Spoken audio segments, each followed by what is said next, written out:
Alright class, today we are going to learn about the gas guzzler tax. I was able to secure us an appointment with the president to ask a couple of questions.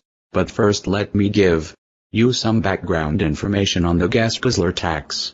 Gas guzzler tax is an additional tax on the sale of vehicles that have poor fuel economy.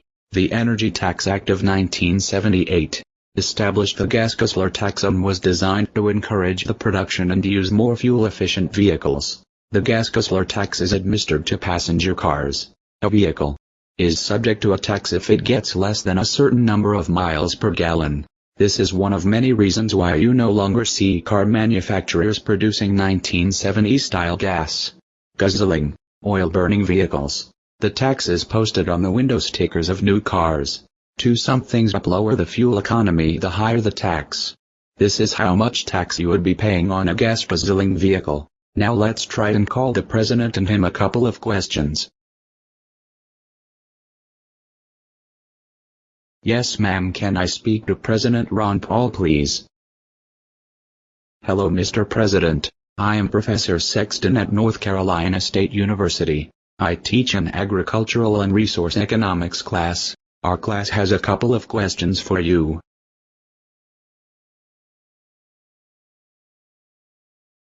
Okay, Professor Sexton. I have time to answer a couple of questions, but first I want to say, go Wolfpack. Thank you, Mr. President. Our first question for you. Do you think that the gas guzzler tax is outdated? Good question. The gas guzzler tax was designed to influence Americans to demand better fuel economy from vehicle manufacturers. I would say that nearly all passenger cars get at least 22.5 miles per gallon. Some of the newer pickup trucks are even getting more than 20 miles per gallon. The passenger cars that are not getting at least 22.5 miles per gallon should be in a different category. Sports cars. Cars that are designed for speed are not designed with fuel economy in mind. What is your next question, Professor Sexton? For our next question, we were wondering, if I were to buy a high-end sports car, why would I care about a fuel consumption tax? Another great question, Professor Sexton. When this tax was designed, 90% of vehicles on the road were personal cars. Other vehicles on the road, including trucks, vans, and SUVs, only made up a small percentage of vehicles on the road and were primarily used for businesses, not personal use. So I think that your class has raised some very valid points. The gas guzzler tax is outdated and needs revision to include other vehicles. Professor Sexton, your class is doing a great job. Keep up the good work.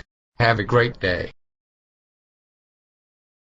The reason that trucks, vans, and SUVs were not included in this tax is because they were not popular when the tax was created. They were used for business use, not personal use. Now that it is 2013 and nearly every family has a van or SUV, and maybe even a truck, the tax should be rewritten to include these vehicles. So tonight for homework I want you to rewrite the tax as to what you think that the minimum fuel economy should be for vans, trucks, and SUVs by 2015. Here is the formula for how the gas guzzler tax is calculated.